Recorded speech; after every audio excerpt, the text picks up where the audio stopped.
Welcome to Bet On It. I'm Kelly Stewart. It is NFL Week 10, Wednesday, November 9th. I cannot believe how the time has flown. I got Coco in Vegas over here snoring my ear off.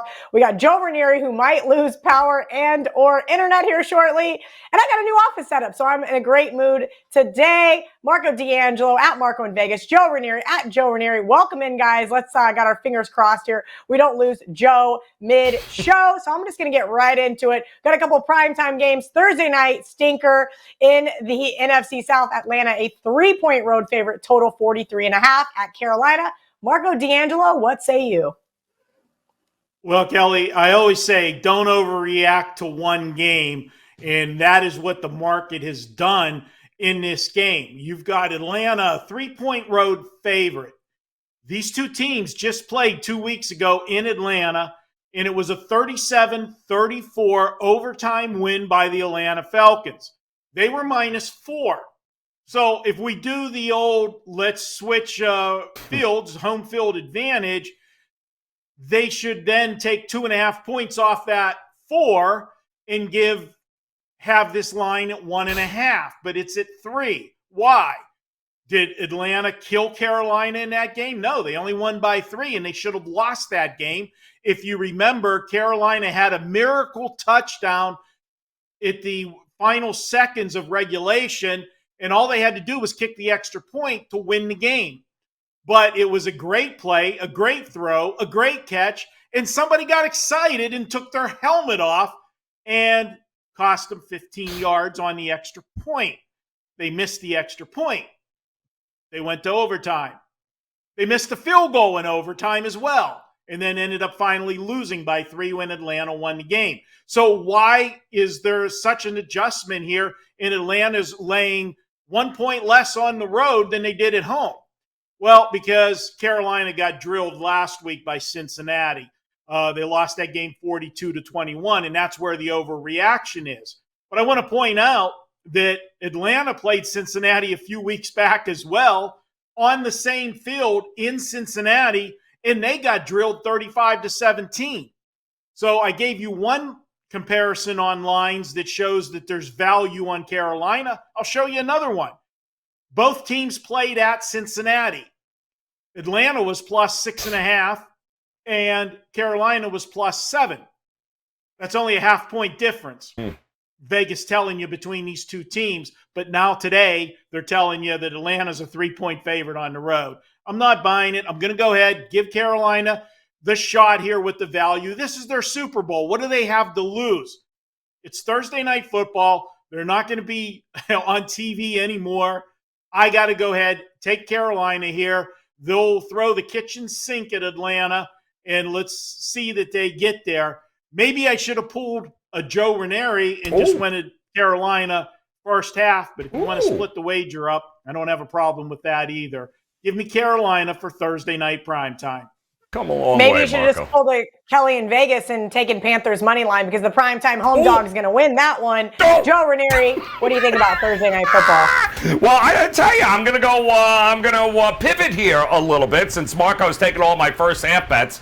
So what I'm gonna do is take a look here at the defenses of both these teams, mostly because they both suck. And we have seen this time and time again with them. Now, you guys know I love divisional unders, right? They have been golden, prime time. We made a lot of money this year playing unders there in a divisional rivalry. But like Marco said, we just watched these teams drop what? 71 on each other last game a couple of weeks ago. Well, how many points were last week? In fact, in that the Panther game in Cincinnati was 63. The reality is both of these defenses are terrible. They're total gas cans here, which means I don't think this game is staying under. I think this game is going to fly over. I think it's 42.5 right now. And I'll throw another little wrinkle. Thursday night games, when they are lined total-wise between 42 and 49, within a touchdown there, the overs, 58% is what we're looking at there, 64, 48, and 1 on these Thursday night games when we've got a total sitting right where it is now. So I am fading the defenses in this one, and I do think points are coming, which is why I'm going over 42.5 in this one. Ooh, that's ballsy. I just asked Ralph Michaels for a divisional unders update. Last I looked, it was sitting in the low 70s. Mm-hmm. Woo, spoke about cojones last time. I don't know if I can deal with that one, though, Joe Raineri. Sunday night prime time. Chargers a 7-point underdog at the Niners, total 46.5. Joe, I'm going to kick it right back to you in case we lose your internet. Yes, let's go here. All right, so I got the over in the Thursday night game. I'm going under in this one here, Cal. First of all, we got to know what's going on with the injury report for the Chargers. Is Keenan Allen going? Is Mike Williams back? Are they not? What is going on? If they miss another game here, I mean, there's only so much Austin Eckler can do. Only Austin Eckler is not going to be very, shall we say, effective against this defense. I do think that both of these two teams here, I think we're going to see some running, certainly from San Francisco. I don't think they're going to, once again, put Jimmy Garoppolo in situations where he can risk losing the game for them. I think this is going to be a very methodical game. I think this is one that is not going to be in the 50s. We're not going to get a ton of scoring. In fact, it opened up at 47, and we've already seen it go down to 45.5. The injury report is everything. Until I know if Keenan Allen and Mike Williams and others are available, is Deebo Samuel coming back? Is he healthy enough?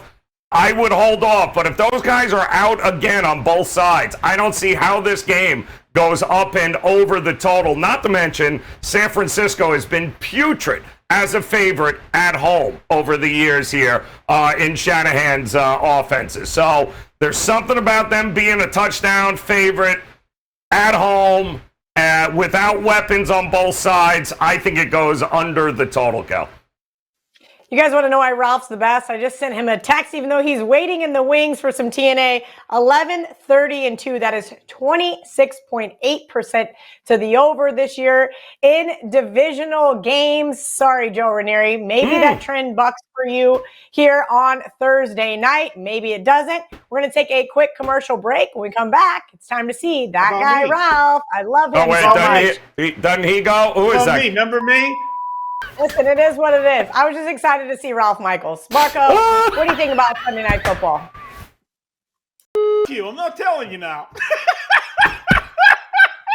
Notice he can't even say it. I can't. Marco's a professional. It's because he reads the comments on YouTube, so he knows how offended you guys get by my F-bombs. Oh, can't. I just can't. Well, Kelly, since you asked me about the Sunday Night Football game so nicely, I'll tell you. I look at this game, and the big factor, and I can't argue with what Joe has said about the 49ers and their problems laying points, but they've had 2 weeks to prepare for this game. And that's important in the regards of, remember that addition that they just got, Christian McCaffrey? He played the last game when he was only in San Francisco for what? 9-10 days. Let's see, what'd they do with him?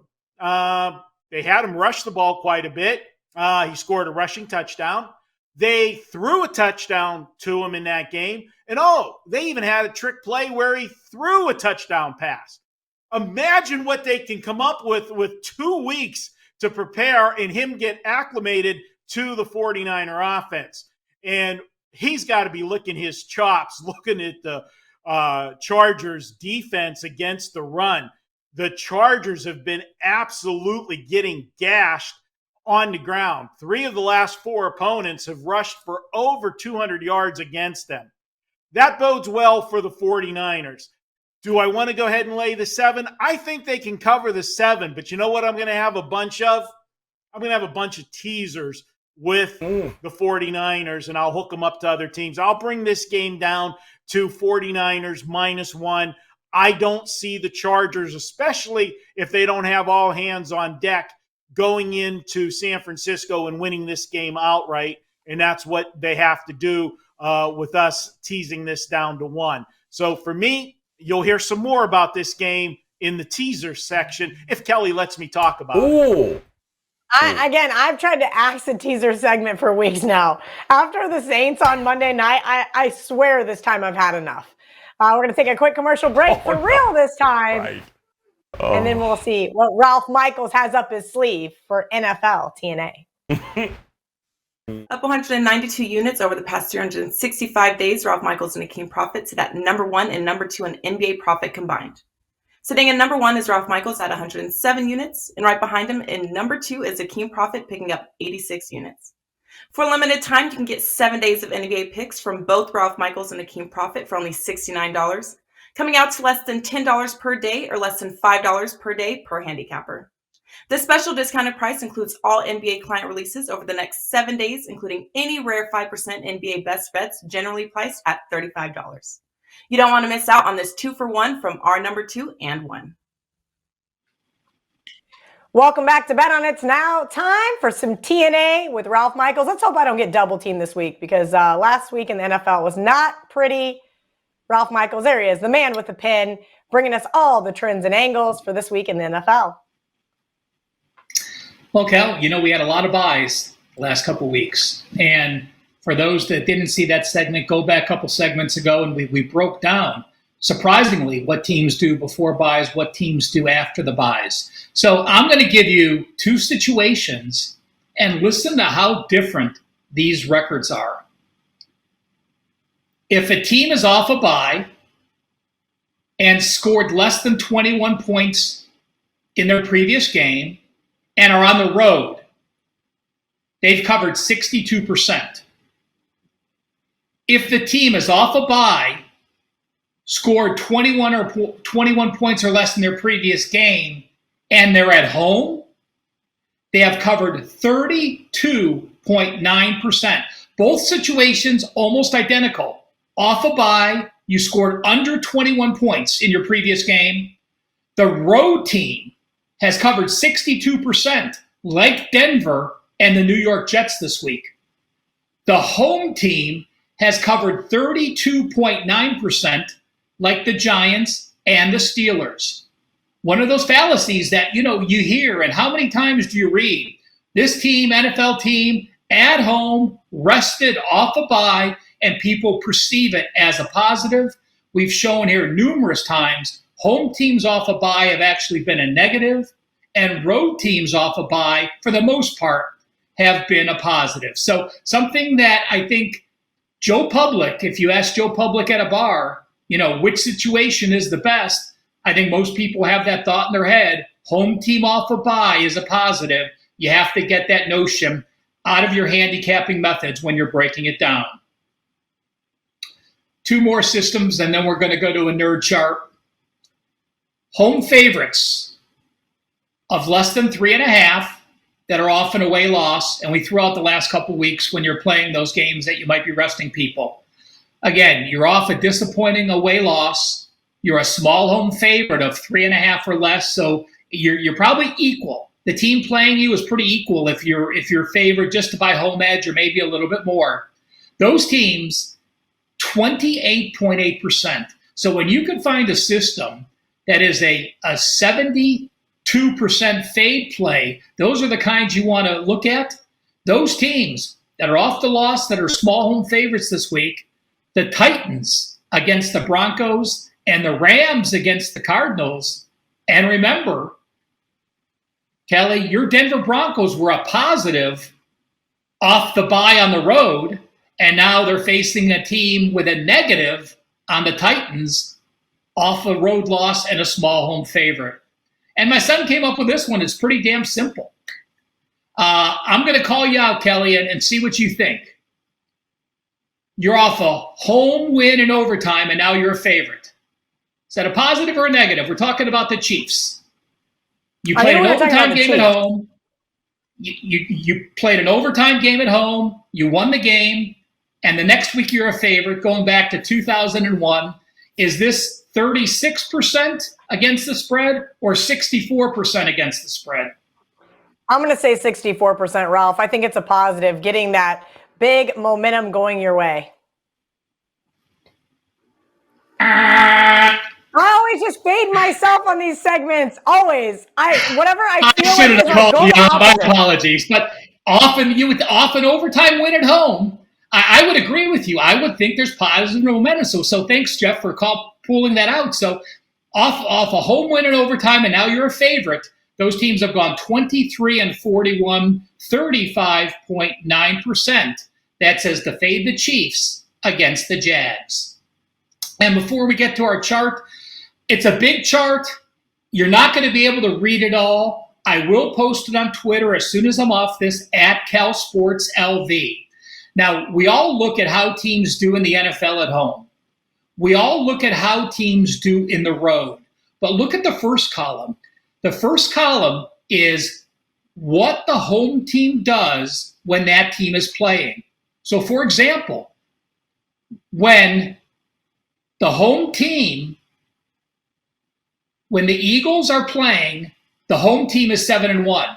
So you look, when the Eagles are at home, they're 4-0. When the Eagles are on the road, they're 1-3. So that means you look for teams that fall into certain molds. The Raiders, when the Raiders are playing, the home team is 6-2.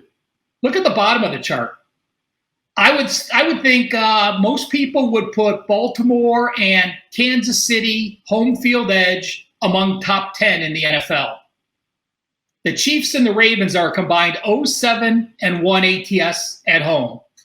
The Chiefs and the Ravens are combined 7-2 ATS on the road. So when the Chiefs and Ravens play, if you blindly bet the road team, you have gone 14-2-1 this year. Each team individually, 1-7 playing the home team, 1-7-1 playing the home team. So sometimes teams fall in that category and continue to play that way. I am by no means saying to base a bet on this chart, but use it when you're looking at teams, see what happens the next few weeks. And again, I'll post this on Twitter at CalSportsLV. You know, Ralph, I always love me a good nerd chart. Let's kick it back That's to a good one, Cal. Marco and Joe for some of those teasers that are not going to cash. Marco, let's go to you first so I don't forget about you this time. Okay, Kelly. And you know what? You just can't quit on something that's been so good to you for so long. And yes, you can. teaser. It's called taking your losses and walking out the door. It's kind of like a divorce. Me and the teasers are getting a divorce. It happens. It happens. Yeah, well, Kelly, like we made so much money. I'm sure that if you get the divorce, they don't deserve half because you've won more than you've lost with the teasers. Okay, so let's stick with it. And I'm going to go. You already know the first half. San Francisco. We're going to tease them down to 1, and I'm going to go with another one. We're going to look at the Lions in Chicago, and this is not. It's your traditional teaser. At 2.5, get this up to 8.5. We go through all the key numbers, but I am seeing some threes start to pop up on Chicago, and it's a little bit of a higher total of 48.5. We generally like to do these teasers on the lower totals, but let's be realistic. Is Chicago going to get separation on Detroit? Both of these teams have been scoring points lately. In Detroit, actually played some defense for the first time last week. I'm going to go ahead and tease the Lions up here because I just don't believe Chicago will win by double digits, and that's what I'm banking on. I like the Lions offense. They've been good all year. I wish I could do a first half teaser because they have been a very good first half team. They put up points, and then the second half, well, that's a different story. But let's go ahead and take Detroit. Plus the points, tease them up to 8.5, and we'll take San Francisco down to 1, and that's our teaser. We did cash last week, Kelly, so let's cash another teaser this week. Little story time here about the teaser segment. I'm tailgating at Gillette Stadium. Guy comes up to me and he goes, "Oh, KIV, I took Joe Raineri's 3-team 10-point teaser." And I just looked at his buddy that I was talking to, and I just walked away. If you give me another 3-team 10-point teaser on this show, Joe Ranieri, you should be ashamed of yourself. Listen. The Buffalo Bills, yes. your Jets, cost that man his 3-team teaser. Now, why the hell are we betting 3-team teasers? Well, first of all, done. the hell with that, man. Lost me my ass, too. So that's first and foremost. My damn Jets screwed me. Everyone else was good to go, though. Damn Jets. I don't know whether I wanted to be throw up. I wanted to yell. I wanted to throw up. It was very conflicting, Kel. The whole thing was very conflicting. Never do that again. Well, I'm sure your girlfriend, who is a Bills fan, was rather pleased that your team, as double-digit underdogs, won outright. So that was the best part of it, yeah. And that adds to the pain, I'm sure. Relationships are hard, you guys. You just shouldn't have them. It's kind of like divorcing the teaser segment. Bills Mafia. Joe, what is your teaser for this week in the NFL? I'm going to go with a 4-team, 12-point team. No, I'm only kidding. We're going to go here with Seattle getting 2.5 up to 8.5 there, taking on the Tampa Bay Bucks, which was Tampa Bay was our best bet last week. It cashed. I have no idea how, but it did. Mostly because the Rams decided to play prevent in the final 45 seconds. But hey, they took advantage of it. And listen, yes, Seattle has been playing above their head, but there is no way we can look side by side with the Seattle team and Tampa team and say that there's more than a touchdown difference between these two. It's over in Germany. The way Geno Smith is playing, at some point you just got to say, hey, the Seattle team, they are much better than most people gave them credit to be. They got great tight ends that have given this defensive Tampa some fits. Of course, they got Metcalf, they've got Lockett, and boy, oh boy, Walker III just running all over people. What a great draft that was for Seattle out of Michigan State. But it just is too much. So anything over a touchdown, I got no problem back in Seattle. And Marco, coming off a bye, I am taking your Pittsburgh Steelers. I'm going to get them up, I believe, mostly because I hate the Saints. I hate everything about the Saints. I'm never betting the Saints again. But I do think a little extra time now with Pickett. We know Tomlin's history here. The Saints are having all sorts of issues, guys. There's no wide receivers on that team. Offensively, they're about as stagnant as it comes. The defense is healthy again now for Pittsburgh. And a couple of weeks to prepare. I got no problem going over a touchdown here, 8.5, and backing the Steelers against the Saints in that one. So give me Seattle over a touchdown, and give me Pittsburgh over a touchdown. On that note, we're going to take a commercial break because our editor, Dan, is going to need one. Each and every Monday is $9 Monday at both WagerTalk.com and SportsMemo.com, when all daily picks packages are priced at only $9, including 5% best bets, normally priced at $35. As an added bonus, any picks packages loaded early for Overnight Tuesday or action during the week will also be priced at $9 until midnight on Monday. So make sure to take advantage of getting these $25 and $35 picks for only $9 before the clock strikes 12 and they return to regular price. Welcome back to Bet On It. And the Twitter and or YouTube comments might fact check this one, but I am almost positive the sandwich segment has been Marco's most profitable that we've ever seen. It has been crushing. You know, every week I ask him, can we just get a turkey and Swiss, hold the mayo, little mustard, some pickle? And he always says, no, eat this pastrami with nasty corned beef. So I don't even want to know. But Marco, what have you concocted for us this week? Well, Kelly, you're not going to like it. You want those, classical sandwiches? No. We've got an ugly one for you. And the uglier, the better. They have been cashing.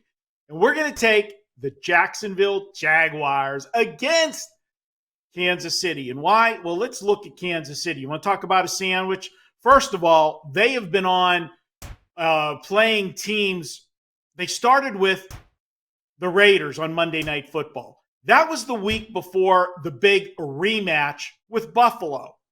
They followed the Buffalo game up with San Francisco. It was the late game on Sunday, not the Sunday night game, but it was the featured game of the week.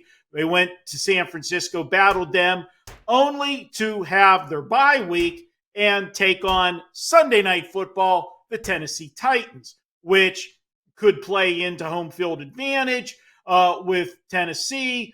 So that was a big game for them. And now they play Jacksonville. After that string of big games, how do you get excited for Jacksonville? And let's take it one step further. Who's on deck? You can't have a sandwich without looking who you played and who you're going to play. Well, up next for them is the LA Chargers. Chargers are the only team basically left in the AFC West that can battle Kansas City for the division crown. So that is definitely a look-ahead spot.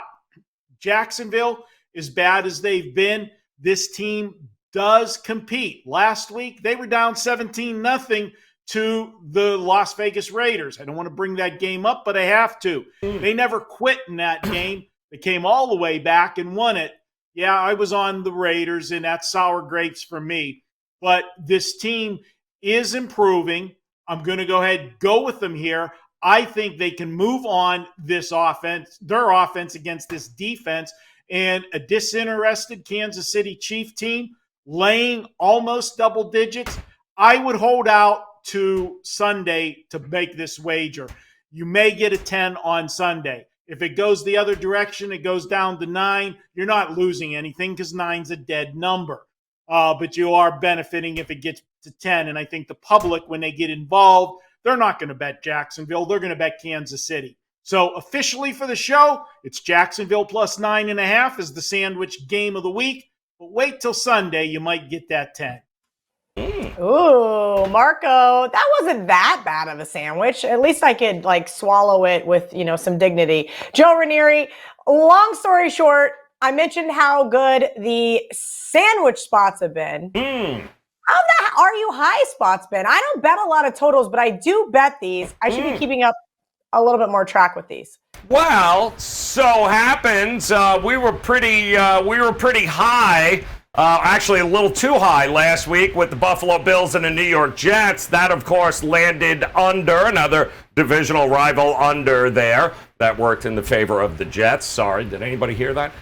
This week, I'm going to go with the other New York team, in fact, and I'm going to say not quite high enough here between the Texans and the New York Giants. Now, both of these teams have had a little extra time to prepare for this game here. And you got to love what we saw, obviously, from the New York Giants. Saquon Barkley against this defense of Houston should be hilarious. We watched we watched Derrick Henry go over 200 yards. Saquon might be in there for a good 450 yards when it's all said and done. Not to mention Brian Daboll had a little time now to work some other things, create a little bit more offense for this Giants, and I think, call me crazy, I do think the Giants are going to get theirs, and I think the Texans, they showed us a lot against the Eagles, did they not? They didn't quit. They kept it within the 2-touchdown mark there. I don't think we're going to need a whole lot from Houston to get this thing up and over the total of 40. And here's another trend for you. When we have two teams coming off of at least 10 days or more of rest, the over 8-0 when that total is lined right around 40. So to me, I think we're going to get more than enough from the Giants. I think the Texans are going to also chip in with some points. So 40 is not a hard number to get to, and I think we get to it and maybe even surprise a few people if we go way over. It opened at 38.5, 39. It's already been bet up to about 40.5 now. So if you can get 40, get it and go over as far as I'm concerned.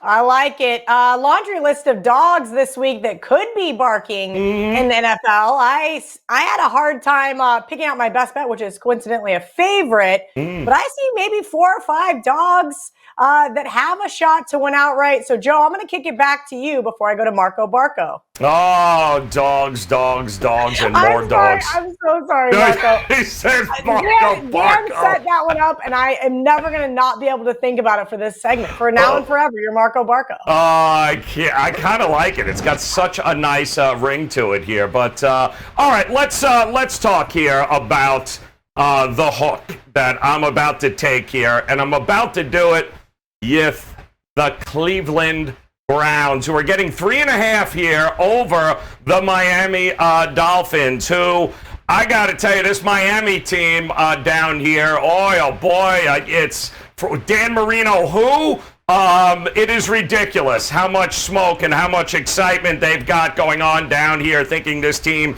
is just absolutely going to drop 70 points on everybody. Not so fast here. I think that's a great opportunity for Cleveland, who's had a little extra time here. We just watched them, beat up a pretty good Cincinnati team who showed that, maybe this Cleveland team has actually turned a corner. We know they can run the ball. We know they can hold time of possession. They've had a little time to get healthy here. I got no problem at all taking the hook here. What I think is going to be a close one-score game if Stefanski would get out of his own way, all right, and not make boneheaded decisions as a head coach late in this game. I think the time of possession is going to favor Cleveland. I think the best way to combat that offense of Miami is to keep their asses on the side. Control the ball, control the trenches. This defense of Miami is absolutely beatable here. And also Cleveland, let's face it, Cleveland is, I believe, 7-1 against the number in this series. I have no problem taking the hook here because I think Miami is about as overrated in this marketplace as you're going to see here, Cal. So I am looking at the Browns to not only cover, but possibly even win it out. Ooh, little sprinkle. Mm-hmm. We know we love that. Marco, who are you sprinkling on Sunday? Well, Kelly, I got an ugly dog for you, but it'll make you happy. I didn't take a 2.5-point underdog or a field goal underdog. We're going with the Houston Texans, and I'll tell you, this is all about this line just smells fishy to me. I really could have used this as a trap game because how many people are going to look at the Giants coming off the bye week? They're going to look at this 6-2 Giants team against the 1-6-1 Houston Texan team, and it's under a touchdown. Doesn't that look pretty inviting to take the home team here? I'm not going to do it. And as I said, the Giants are 6-2. Let me just tell you some of the numbers that Houston has been getting on the road this year. They opened the season against Denver as a 10.5-point underdog. Now, granted, there was a lot of hoopla with Denver because of Russell Wilson, so I won't count that one. As we find out later, that was way too many points for that Denver offense and what Russell Wilson has done to date. But I will go with some more recent games. How about back in October, they were getting 7 at Jacksonville. 7, Jacksonville. So you're going to tell me Jacksonville and the Giants with their records right now that the Jacksonville would have been a favorite on a neutral field? No. And then how about the very next week, they were in Las Vegas. I was at that game. They played the Raiders. They were getting 7 from the Raiders. Okay, the Raiders don't have a record anywhere near the Giants. Are they just telling us that record of the Giants is just total bullshit of 6-2? Maybe, but I think this is a trap game. I'm not buying it. I'm going to take Houston. I like the points here, and it reminds me of a game earlier in the year, and we actually used it here on the show as a trap game because obviously you can't have a sandwich game the first week of the season. But do you remember when these very same Giants went to Tennessee? Nobody gave the Giants any shot this year of being good, and Tennessee was the co-favorite to win the AFC South. And that line was sitting at 5.5 all week. It was just a really odd number. And what happened? The Giants found a way to win that game. I'm taking Houston here. We'll take them plus the points and just a tiny sprinkle on them as well. Marco knows I love those 5.5 and 5-point underdogs. So thank you to Marco for that one. We're going to take a quick commercial break. When we come back, it's time for Prop Shop. Have you checked out all the new handicappers at WagerTalk? If not, here's your chance. You can take 50% off your first daily or 3-day all-access purchase at WagerTalk using coupon code TRYWT. Our new roster of experts is 30 deep, covering sports from all around the world, giving you tons of options to choose from. All you have to do to redeem this offer is go to WagerTalk.com, choose a handicapper of your choice, and use coupon code TRYWT at checkout, saving 50% on your first purchase. It's time for Prop Shop. That's right. We're talking best bets for Thursday night's NFL slate, as well as what we're looking for this Sunday, week 10 of NFL. Welcome in Andy Lang and Ariel Epstein. Andy, I know you've been tracking those first quarter unders pretty well. Can you give me an update, please? Sure. Yeah, we laid low a little bit on first quarter unders last week, but the Patriots are kings of the first quarter unders. They've got a great combination of really good defense that slows down the opposing team and a almost complete lack of offense. So you're not seeing a lot of points in those. So what we're doing as the year moves on, we're just kind of narrowing down the teams that we're looking at. And, early in the year when we were taking 5, 6, sometimes 7 first quarter unders, we're down to about 2 or 3 a week, hoping to finish the last half of the season really, really strong with the teams that are undoubtedly the best first quarter unders. So we're going for quality over quantity now that we have all of the information and looking for a really good end of the season for the first quarter unders. Love that. Let's keep those going strong. Ariel Epstein, week 10 is kind of interesting. We got teams off buys, and we've got kind of where we're starting to see the good versus the bad. Maybe the cream's rising to the top here. Your thoughts on this week's prop slate? You're talking about teams rising to the top or the cream rising to the top, and that is why you're going to see some of these really good rushing offenses up against really bad run defenses having a really good edge in the props market. There are 2 really bad run defenses that are going to be matched up with a really great running back. That's the Houston Texans and the Los Angeles Chargers. Those are the bottom 2 teams against the run, allowing for just over 130 and 150 rushing yards per game to running backs. The running backs that they'll face, the Texans get Giants running back Saquon Barkley, while the Chargers get 49ers new running back Christian McCaffrey. McCaffrey and the 49ers finally have some time to create a creative playbook around McCaffrey for the last couple of weeks since the trade deadline. I'm very interested to see all of the deception that the 49ers are going to have between Deebo Samuel and McCaffrey. I like either McCaffrey or Saquon Barkley for their rushing yards props coming up on Sunday. Haven't seen numbers yet. They're just very good matchups. Love that. Yes, usually those prop markets do come out Friday afternoon, so we don't have a best bet for Sunday, but we'll get you guys one for Thursday coming up. Andy Lang, what are you looking for NFL Week 10? Well, I've got some stats that may be surprising that I think can help prop bettors out there. The first one is McCall Hardman. First 4 games of the season, Hardman only had a combined 8 catches for 71 yards and 1 touchdown. The last 4 games, Hardman really coming on 17 catches for 226 yards and 3 touchdowns. So looking for these players that are getting better as the season go on. So look at Hardman for his over. Tyreek Hill has 1 game this season with less than 7 catches, and his receptions total has been 6.5 or less in every single game this year. So he's 8-1 to the over on receptions prop. This one just keeps cashing over and over and over again. Kenny Pickett, take out the game against Tampa Bay where he got injured, and he's thrown at least 1 interception in every game. So if you're looking at interception props, Kenny Pickett seems to be good for 1 every game. And then the Patriots and Titans have something interesting going on. They're both pretty similar.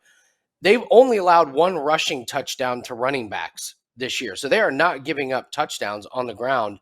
But New England has allowed 12 passing touchdowns, and the Titans have allowed 15 passing touchdowns. So if you're looking at touchdown props for the opponents of the Patriots and the Titans, you should be looking in the receiving game, not necessarily the rushing game. And then tight ends, the Packers only allowing 24 yards a game receiving to tight ends.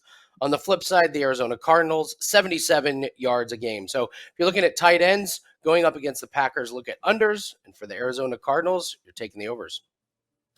All right, Prop Queen, give me your best bet for Thursday Night Football. Thursday Night Football, it's an underrated player because in these primetime games, oh my gosh, these Thursday Night Football games are horrendous. I like for the Panthers tight end, Tommy Tremble, to go over 12.5 receiving yards. It's a low number for a tight end against this Atlanta defense that really struggles against the position. Now, as for Tremble, against the Falcons, he's had success going over 12.5 receiving yards in the last 3 games he's faced dating back to last season. Tremble wasn't even really the number 1 tight end last year. It was Ian Thomas. This year, you're going to get him as the number 1 tight end. He hasn't had much success every game of the season. However, like I mentioned, the matchup against the Falcons, he already went over it once this year with 17 receiving yards on 2 catches against Atlanta. This season against the Falcons, every single tight end has gone over this number in every game against Atlanta. That's because they're averaging 65 receiving yards allowed to tight ends this year. I'll take for an underrated player like Tremble to go over 12.5 receiving yards on Thursday Night Football. Probably going to be ugly with some bad weather conditions, which is why you should defer to Andy Lang's 5% play. Ooh, Ariel Epstein digging deep for that best bet for Thursday Night Football. Andy Lang's got a 5% play up right now at WagerTalk.com, but he's going to give you a little freebie for Thursday Night Football.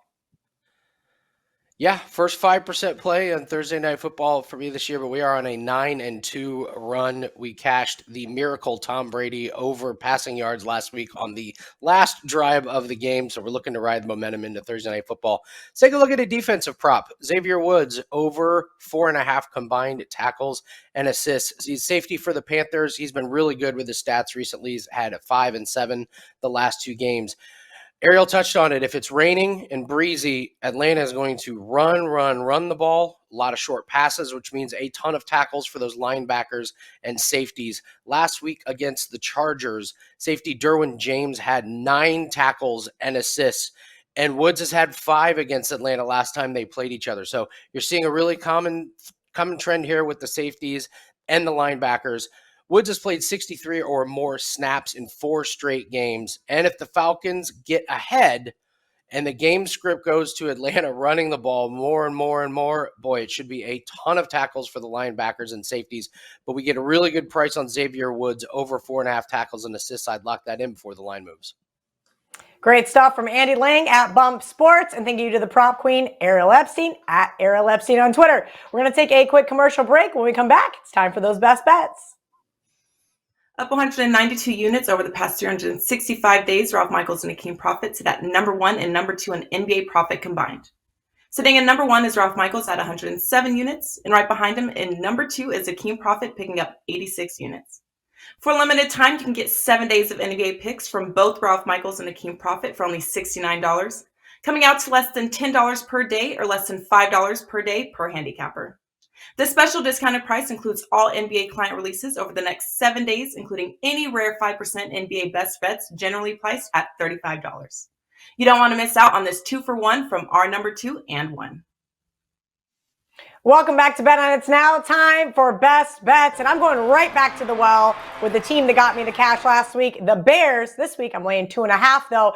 Now I know it's kind of a weird thing, but Chicago looked pretty good while losing. I think that was a big game for them. They showed out, and even though they didn't get the win, this team has something to build on here with Justin Fields. Now that he's finally starting to live up to the hype, I hope that them now being a favorite is not going to kill me. If this man limits his turnovers and gets those legs going, I think we're going to be just fine, because having a dual threat quarterback against one of the worst defenses in the league. That's right. The Detroit Lions were the worst defense until they played an injury riddled Green Bay team and Aaron Rodgers last week with 3 interceptions, 2 of those in the red zone. Woof, Packers. That was not a win by the Lions, if you will. That was a loss, an ugly loss by Green Bay. I'm going to lay the 2.5 here with the Lions, who are just 1-6-1 in their last 8 trips to Chicago. I'm going to lay it here with the Bears. I think it's going to get to 3, which we already kind of had seen some, but mostly 2.5 still here on the WagerTalk odds screen. So make sure you guys jump on that one early. Give me the 2.5 here with the Chicago Bears. Marco D'Angelo, best bets. We've been on a roller coaster ride this year, myself included, but I need a winner for Sunday. All right, Kelly, I'm going to go back to a team that treated me well in their last game, but might get me lose my hometown status in Pittsburgh, because I'm taking the Cleveland Browns for a second time in a row.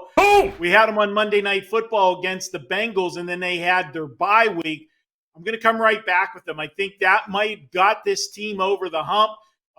2 weeks to prepare for Miami. Miami's, they're loving life.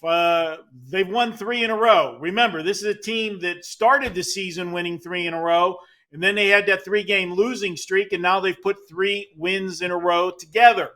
Well, the problem is those 3 wins have come against my Pittsburgh Steelers, who can't get out of their own way. They only beat them 16-10. Then they played the Detroit Lions, fell behind 14-0, but the Lions defense does what the Lions defense does best and puked away a lead, and they came back and beat the Lions 31-27. And then, as you just mentioned, last week against Chicago, yeah, they won that game, but they gave up 32 points to the Bears and Justin Fields. Cleveland, just hand the ball off. That's all you got to do. Sprinkle in some runs here and there. Don't get too creative, Kevin Stefanski, with your play calling, and you'll be just fine. Why? Well, because last week they got gashed by the Bears running attack. 252 yards Miami gave up on the ground, and we're looking at the best running back tandem in the National Football League. Give me the Bears. Control the line, the Browns.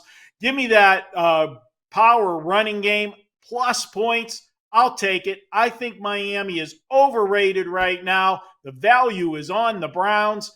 I'll take them, and I will be sprinkling 28-23. Call it Cleveland. Dang it, Marco. I thought when you said hometown, we were going to hear Colts at the Raiders in the Marco Bowl. Oh, got a good point, Kelly, there. it's a damn good thing that they're playing one another, because both of those teams are dead to me. I wasn't even going to look at their games this week, and now they're playing one another. I don't have to. But you know what?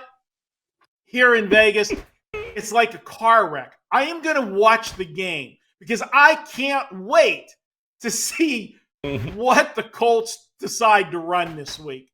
And I can't wait if somehow they win this game. Watch the town just carry Josh McDaniels out and drop him at the Arizona border or in the Grand Canyon somewhere, because he will not be here if he loses this game. Oh. Yeah, that one's difficult. Maybe they'll just both end in a tie. We love ties. That's what I'm going for. Give me the tie. I like that. Yep. That would be like justice if they played to a 0-0 tie. That would be justice. Love it. Joe Raineri, NFL season's just flying by. We're at week 10. Like I said, best bets. I know we've been getting obliterated in the YouTube comments, not because I read them, but because Marco told me that our best bets have not been good enough. We need to sweep the board this week. So I need your winner for Sunday. All right, well, go ahead. I'll just give out another winner right here. Marco, did you say, was that Cleveland? I'm just writing, was it Cleveland you like? Good, okay, because I never heard that before. All right, so here's the deal. This is where we're going here tonight, guys. And I can tell you, if you're like me, and I'm sure a lot of you did, we got burned by this team last time out. But I hate to break the news to you. We're going right back to the well here. And I'm going to look at the Philadelphia Eagles in the first half, laying 6.5. Now, if you guys were following the show, that was a play of mine last time, in fact, that we saw them. We saw the Eagles play. I believe it was the Texans, in fact, and I remember like it was yesterday, because, yes, pretty much it felt like it was yesterday. But the Eagles, unfortunately, gave up for the very first time all year. The Texans actually marched down the field and scored on their opening possession. Never happened the entire year. Ain't going to happen again for the rest of the year, but ultimately that's what did us in. We saw this game already, Eagles-Washington. Carson Wentz was the quarterback there for Washington. That didn't turn out all that well. What we need to know here is Washington always gets off to slow starts in the game. They have one of the worst DVOA offenses in the first quarter, and they rank 30th in the first half. In the meantime, you've got an Eagle squad here that plays defense, and they move the ball down the field and score. They're second on defense in the first half, and they are tops in the first half offensively here. Expect Philadelphia to go into this game and handle business early and often against Washington, a divisional foe here. They are not going to mess around. You get it for under a touchdown. I know I was burned by them last time, but they're still 7-1 against the number in the first half, and it's the right play in this game. I'll lay the 6.5 with the Eagles in the first half, handling business going into the break with a double-digit lead there, Kel.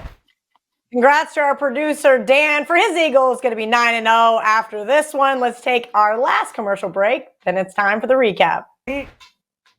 Each and every Monday is $9 Monday at both WagerTalk.com and SportsMemo.com, when all daily picks packages are priced at only $9, including 5% best bets, normally priced at $35. As an added bonus, any picks packages loaded early for Overnight Tuesday or action during the week will also be priced at $9 until midnight on Monday. So make sure to take advantage of getting these $25 and $35 picks for only $9 before the clock strikes 12 and they return to regular price. Time to wrap this one up because Marco's no longer going to speak to me after the hell he's caught from between the college show and the NFL. But it's all in good fun. We're a family here on Bet On It. Thursday Night Football, Joe says take the over in Carolina. Marco says take the dog, and I said take the money line.